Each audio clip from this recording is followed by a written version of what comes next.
When you hear the word harem, it probably brings to mind a familiar picture. Lavish rooms filled with silk and gold, soft music echoing under high domes, women lounging behind carved wooden screens, their faces half hidden and mysterious. Somewhere nearby, the Sultan reclines in comfort, surrounded by luxury, in a world that feels timeless, elegant, and distant from anything real. That's the image that's lasted for centuries. It's been passed down through paintings, films, travel guides, and half remembered history lessons. A dreamlike version of the Ottoman Empire. Clean, aesthetic, indulgent. But the truth is, that image only shows you one side of the story. The surface. The part that was meant to be seen. Because behind those polished walls and velvet curtains, behind all the carefully staged beauty, there was another world. One built not on fantasy, but on hierarchy, obedience, and total control. And at the center of that hidden world weren't just women. There were boys. Yes, boys, taken from their homes as children, separated from everything they knew, and brought into the palace not to live in comfort, but to serve. Their presence was never meant to be remembered, but they were there, everywhere. These boys were turned into eunuchs, not by choice and certainly not by nature. It was a decision made for them long before they understood what was happening. The empire needed servants who wouldn't pose a threat, who couldn't form competing families, who would be loyal not to blood, but to the state. And so it created them, quietly, systematically, and over generations.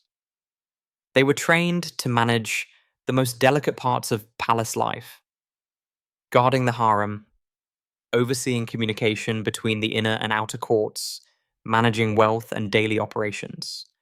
Some rose to positions of incredible power, becoming close advisors to queens, mothers of sultans, and even controlling who could see the ruler himself. Yet, despite their importance, their names rarely appear in textbooks. Their lives were complicated.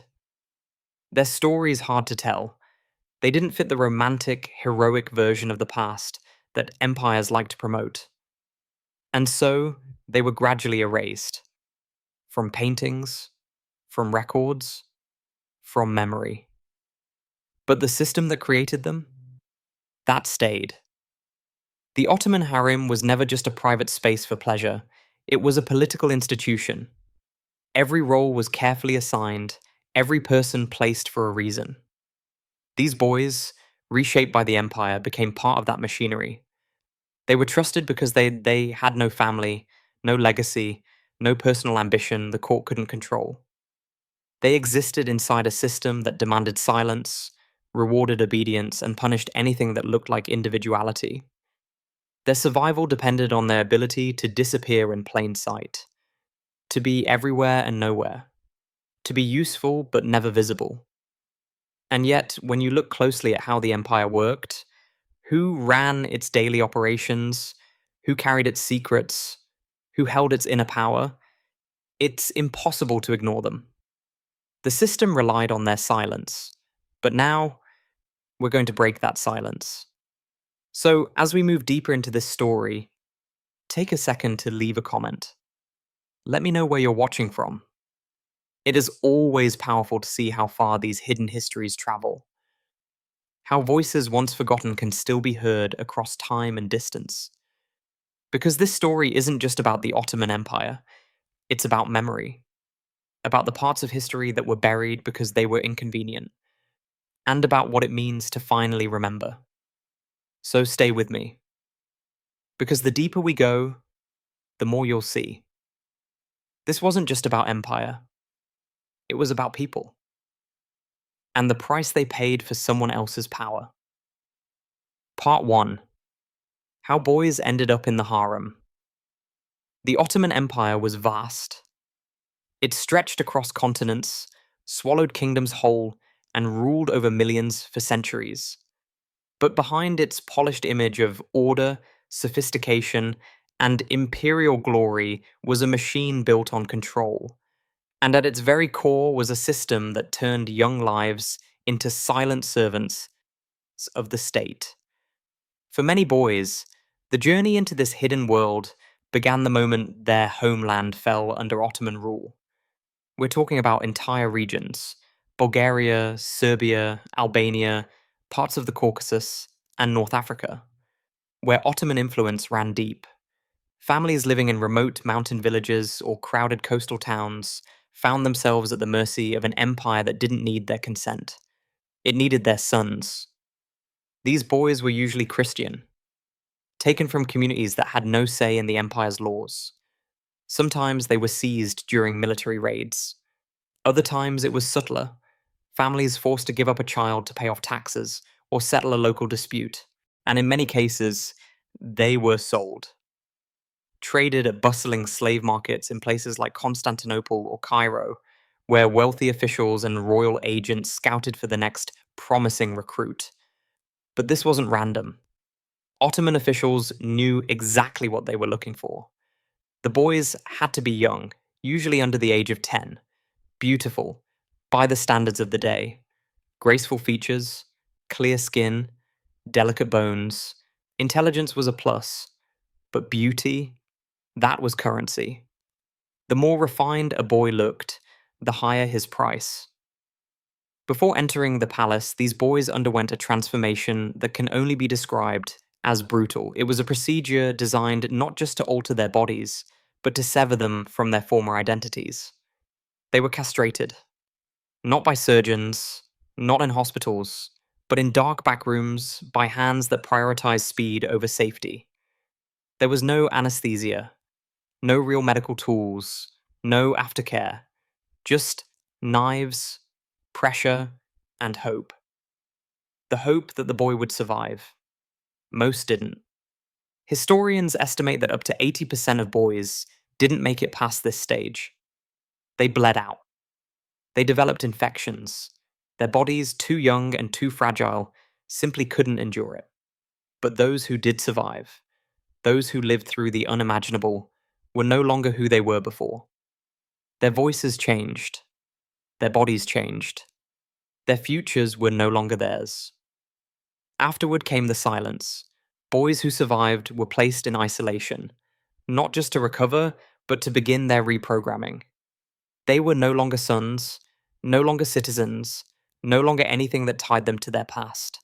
The empire stripped them of language, of memory, of culture. In their place, it taught obedience, discipline, and a new identity built on servitude. They were dressed in fine silks, but those silks were not a reward. They were a costume. Their new outfits were carefully designed to show status without agency, beauty without danger. Gold thread, soft slippers, colored sashes, all signs of their new life inside the palace, but none of it belonged to them. Even their names were changed. Their voices were quieted. Speaking without permission was not allowed. Making eye contact with the wrong person? Dangerous. Asking questions? Out of the question. They were trained in Islamic rituals and court etiquette, taught to move with grace, to bow at the right angle, to know when to disappear and when to be present. Their job was to blend in and stand out at the same time, to become useful without ever becoming visible. The palace they entered wasn't a home. It was a system. And they weren't guests. They were property. Part 2. The power and paradox of palace eunuchs. For the rare few who survived the brutal initiation into the Ottoman court, who endured the pain, adapted to the rules, and learned how to disappear in plain sight, there was something waiting on the other side. It wasn't freedom. It wasn't dignity. But it was power. These boys, reshaped by the empire's hand, could rise. And for those who played the game well, the path led straight to the inner chambers of Topkapi Palace, one of the most secretive, influential, and dangerous places in the empire. The harem. Now, when we say harem, most people imagine opulence and desire, women in silk, reclining on pillows. But the harem was much more than that. It was a political hub. a fortress of influence, and running its every detail from shadows to spotlight were the eunuchs. These weren't just servants, they were gatekeepers. Eunuchs stood at the invisible line between the Sultan's personal life and the wider world of state power. They controlled who entered and who left. They delivered messages no one else was trusted to carry. They kept track of wives, concubines, princes, and rumors.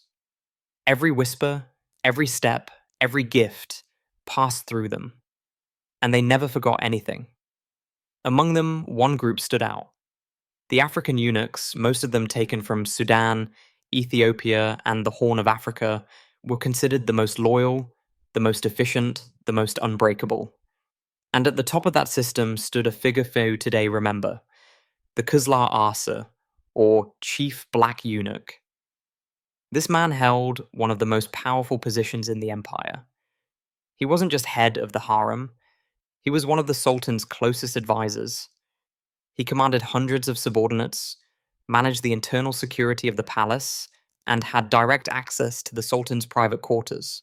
In some cases, he even influenced succession, deciding which son of which concubine got the ear of the Sultan, and which didn't. Think about that for a second. This was a man with no family, no heirs, no legacy in the traditional sense, and yet he could shift the future of an entire dynasty. All through silence, all through loyalty, all through playing his role to perfection. Eunuchs were the empire's living paradox. On paper, they were slaves. They had no rights, no last names, no real ownership of anything, not even their own futures. And yet, in reality, they moved through marble corridors with quiet authority, their presence opening doors even viziers feared to enter. They coordinated espionage missions, arranged secret marriages, and even, according to some accounts, ordered assassinations, all with a calm face and a bowed head. But with all that responsibility came a truth that could never be shaken. They were still not free. They couldn't marry. They couldn't raise children. They couldn't return to the world they once knew. Their bodies had been altered, their pasts erased, and their futures tightly controlled. Everything they were had been reshaped to serve the empire. Even at the height of their power, they were never seen as fully human. Just tools. Polished, trusted, indispensable, but tools nonetheless. And for many of them, the higher they rose, the lonelier it became. Their loyalty was praised, their obedience rewarded, but their stories were rarely written down. Their names faded into footnotes. They were allowed to command others, but never allowed to leave a legacy behind. No monuments, no family lines, just shadows behind golden walls. That was the price of survival in the palace. You could gain access to the heart of the empire, but you had to leave your own heart behind part 3. What happened behind closed doors? When people imagine the Ottoman harem, they often picture opulence, domed ceilings glinting with gold leaf, soft silks draped over marble couches, fountains whispering in courtyards filled with jasmine. But behind the beauty, beyond the mosaics, the music, and the scented air, was a silent mechanism. A machine built not for pleasure but for power. And in that machine, boys were just one more moving part. Many of the boys brought into the harem never rose in rank, never became powerful figures in the palace. They didn't control secrets or broker political alliances. Instead, they served in quieter, more invisible ways, yet their presence was essential to keeping the harem running. They were used for entertainment, for service, for display. They attended to the needs of the royal women. They waited on the Sultan, his consorts, his sons. They stood silently in corners during banquets. They refilled cups, arranged cushions, adjusted lighting, lit incense, and they did it all without ever speaking unless spoken to, without asking questions, without being seen as individuals. Their uniforms were chosen to match the luxury around them. Robes of bright silks, embroidered slippers, ornate belts. But these outfits weren't rewards. They were reminders. These boys weren't part of the royal family. They were part of the furniture. And if one of them pushed back, if a boy refused to comply, tried to break the rules, or simply couldn't keep up, he would be punished. Not with drama or public spectacle, but quietly, strategically. He might be removed from his post, isolated, transferred, or just replaced. Because the harem didn't stop for anyone. And there was always another boy waiting to take his place. That's what made it so efficient and so devastating. The system didn't rely on individual lives, it relied on silence, obedience, and constant replacement. Names didn't matter, stories weren't recorded. These boys left no memoirs, no graves, no legacy. Just shadows in the palace archives, blurred faces in a faded miniature. And yet, without them, the palace would have ground to a halt. The harem wasn't a pleasure palace, it was a power engine. Every woman, every servant, every eunuch had a role, and every role served the empire. The boys weren't there to be remembered. They were there to ensure that others could shine. Some eunuchs, especially those who survived long enough to rise through the ranks, found ways to survive through politics and strategy. They became trusted administrators. They learned how to read the shifting winds of court intrigue, how to serve loyally without ever stepping out of line. And in rare cases, they gained real power. But even then, they weren't free. They couldn't marry, couldn't leave. Their identities had been erased long ago, replaced with titles and duties. They weren't men. They were function. Most of the others, they vanished. Silently. Completely. No tombs, no names in the records, no memories passed down. Their entire existence, their pain, their service, all of it folded back into the architecture of empire. The Ottoman dynasty is remembered for its grandeur, its architecture, its military brilliance. But behind that shine was a long corridor of rooms with no windows. Rooms where silence was survival and memory was dangerous. Rooms filled with boys whose names we'll never know. And maybe that's the real story history didn't want to tell. Not just the rise of sultans, but the lives sacrificed to keep the walls from crumbling. The story of the harem isn't just about silk pillows, golden trays, and whispered romance in candlelit rooms. That's the version we've all heard. The version sold in paintings, movies, and tourist brochures. But behind the fantasy lies a deeper, more difficult truth. One built not on pleasure, but on power. And not on love, but on control.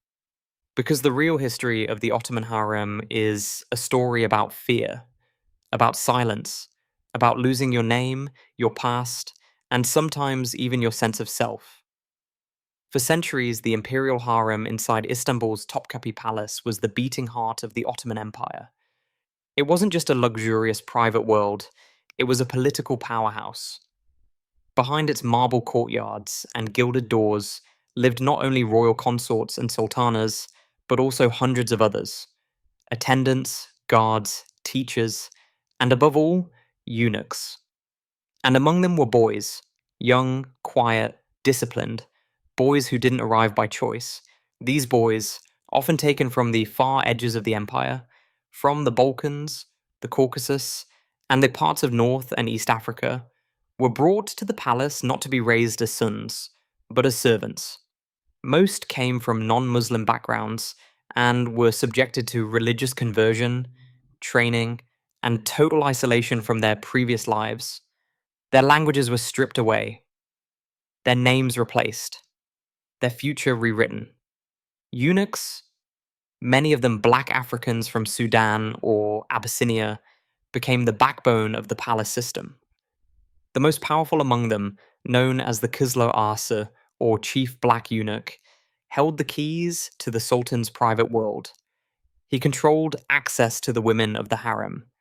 He managed internal security, delivered secret messages, and sometimes even shaped imperial succession behind the scenes.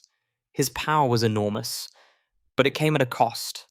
Personal freedom was gone, family life was forbidden, and loyalty was demanded always, Without question, but not everyone in that system rose so high. Most remained shadows, silent witnesses to the empire's highs and lows. They watched princes grow into rulers. They saw sultans fall, sometimes poisoned, sometimes overthrown. They watched palace intrigues play out like silent storms. They carried messages, poured drinks, straightened garments, always nearby, never included. They lived right next to the seat of absolute power, and yet they never truly had a place within it. And that is what makes this story so haunting. Because these people weren't just extras in the background of history, they were essential to how the palace worked. Without them, the system would have collapsed. But their voices were never preserved. Their stories were rarely written down. Their names faded from records almost as quickly as their lives passed. Today, we remember the sultans. We remember the battles, the architecture, the grandeur. But the ones who kept the palace running? The ones who held the secrets, endured the silence, and served the throne without ever being seen. They were erased. Intentionally. Quietly. But not anymore. Because today, we're telling their story. The story of the harem's shadows. The ones who watched, endured, and remained unseen. The ones who lived behind the curtains, not just as servants, but as silent survivors. Their history deserves more than a footnote. And it's time the world remembered them.